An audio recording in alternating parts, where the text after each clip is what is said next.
हमारे चैनल में आपका स्वागत है। आज हम भारतीय ज्योतिष के कुंडली मिलान के पहलुओं का शादी के प्रस्ताव पर प्रभाव का पता लगाएंगे।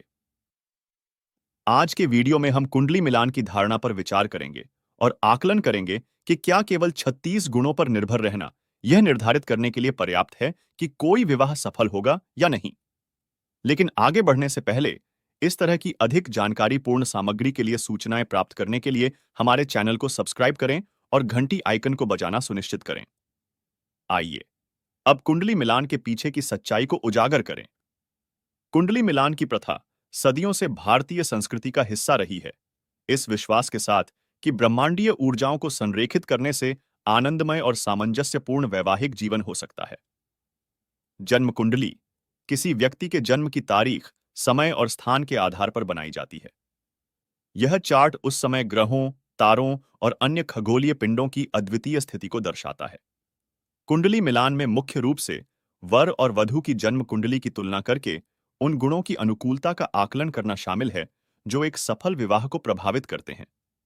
भारतीय ज्योतिष में विवाह के लिए कुंडली मिलान 8 गुणों के मिलान पर आधारित है और ये गुण हैं: वर्ण, वश्य, तारा, योनिकूट, ग्रह मैत्री, गण, राशि, नाड़ी। इस मैच में अधिकतम अंक गण के लिए 1 से शुरू होते हैं और नाड़ी के लिए 8 पर समाप्त होते हैं। सभी अंकों का योग अधिकतम 36 है और 18 या अधिक अंक प्राप्त करने वाला प्रस्ताव विवाह के लिए अच्छा माना जाता है। लेकिन योनिकूट को छोड़कर अन्य सभी गुण केवल मानसिक और भावनात्मक पहलुओं के संदर्भ में पारस्परिक अनुकूलता पर ध्यान केंद्रित करते हैं। योनिकूट शारीरिक संबंधों के लिए अनुकूलता की तुलना करता है। वैवाहिक जीवन की दीर्घायु और संतान प्राप्ति के लिए नाड़ी कारक का भी विचार किया जाता है। लेकिन यह मिलान प्रक्रिया जीवन के विभिन्न पहलुओं के अन्य प्रासंगिक कारकों जैसे दीर्घायु होना या ना होना, लड़के या लड़की की कुंडली में शुभ या अशुभ योगों की उपस्थिति को ध्यान में नहीं रखती है।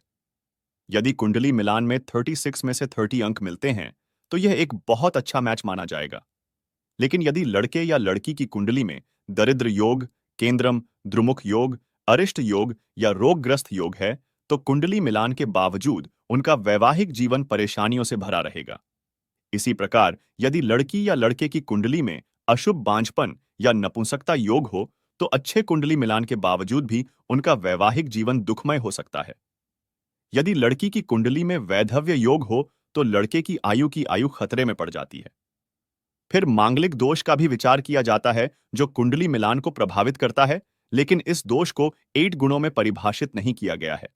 चूंकि भारतीय ज्योतिष एक अत्यंत विस्तृत विज्ञान है, इसलिए इसे कुंडली मिलान की केवल एक युक्ति में संक्षेपित नहीं किया जा सकता है और विवाह तय करने के संबंध में कोई भी निर्णय लड़के और लड़की दोनों की कुंडली के अन्य सभी पहलुओं की जांच किए बिना नहीं किया जाना चाहिए, क्योंकि कुंडली मिलान विवाह तय करने के लिए कुल कुंडली विश्लेषण का केवल एक हिस्सा भर है।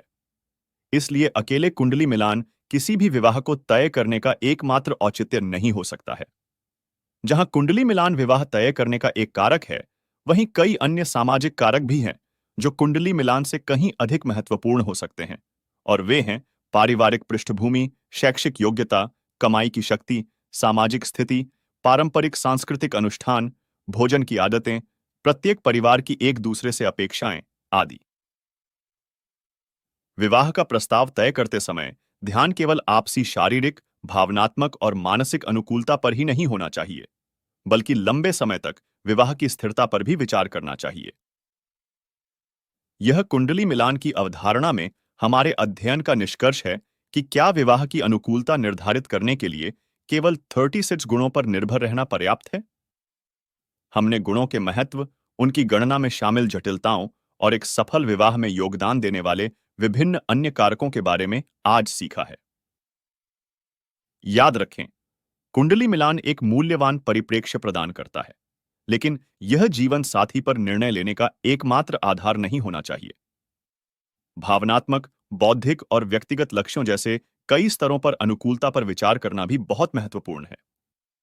यदि आपको यह वीडियो अच्छा लगा हो, तो इसे लाइक करें और इसे अन्य लोगों के साथ साझा करें, जिन्हें यह उपयोगी लग सकता है, और नीचे अपने विचार और टिप्पणियां छोड़ना न भूलें। अधिक जानकारीपूर्ण सामग्री के साथ अपडेट रहने के लिए हमारे चैनल को सब्सक्राइब करना और घंटी आइकन को दबाना सुनिश्चित करें। यह वीडियो देखने के लिए धन्यवाद।